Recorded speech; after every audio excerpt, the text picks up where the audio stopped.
The Arizona event, State. Arizona Tim State arm Talmadge's wrestling. gig. Yeah, yeah. Yep. So I want Yeah, to Arizona know your State. thoughts about that. Tim's a good dude.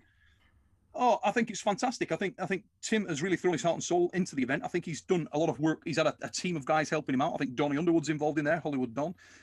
Obviously, he's got some European interest over there with Ray and Janis, which has attracted a great deal of interest.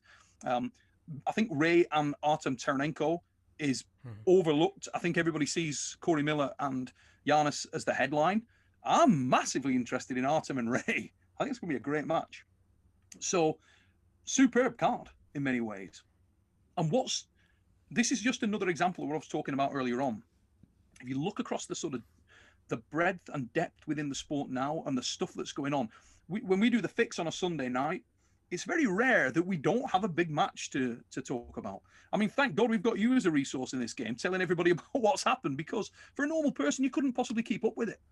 There's so much going on. There's so many things going on that it's remarkable. It really, when the pandemic sort of closed the sport down for so long, it changed the environment, but it came back with a vengeance in a different way. And I think that Arizona State is a typical example of what we've seen, where someone like Tim, who's a veteran puller, veteran in the sport, he's really immersed in the sport, doesn't get the recognition he deserves, doesn't get the thanks, as I'm sure so many people are in the same situation.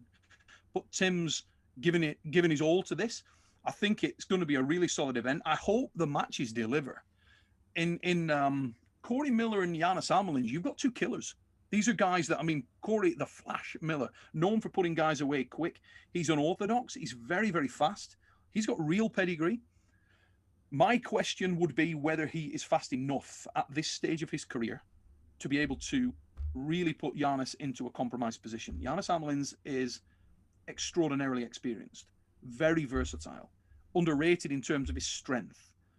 He is one of the best, most cerebral, most technical top rollers that the game's ever seen. And his ability to snap control into the hand and wrist early in a match is second to none. He's extraordinarily good at it.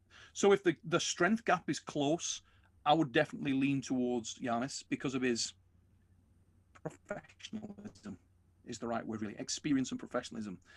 I think Corey Miller is a very viable opponent with real pedigree who does represent a threat to Janis. But look, to me, I would say look for Janis to take control of that hand and wrist early and put some bullets into him. Good match. Looking forward to that. My favourite match on the card, as I said earlier on, it's got to be Artem and Ray.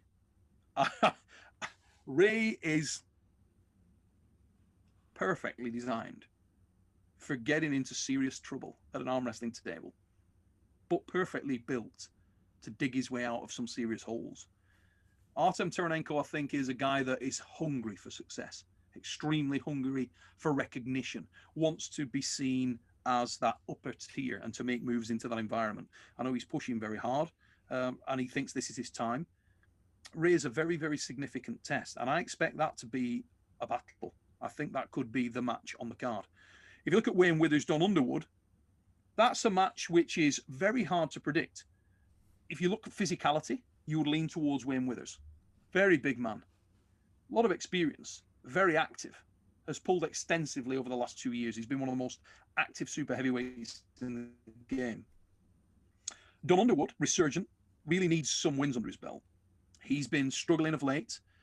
A win over Wayne would really re-inject some venom into the guy's career.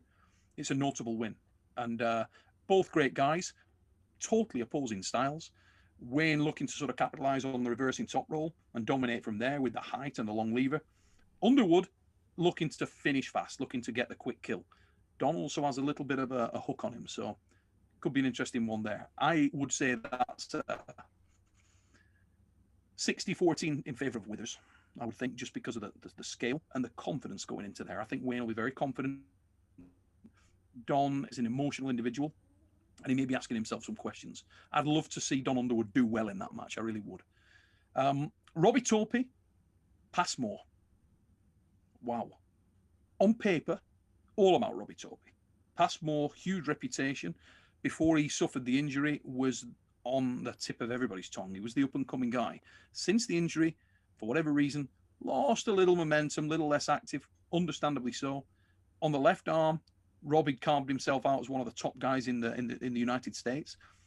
It's a banana skin for Robbie. I expect Robbie to be able to take the hand and wrist. Has he got the horsepower to finish Passmore? I'm going with Robbie, and I think he'll put a lot of fatigue into Paul's arm. But again, exciting match, and I want to congratulate Tim on putting together a great card that's really, really exciting. I'll certainly be trying to tune in.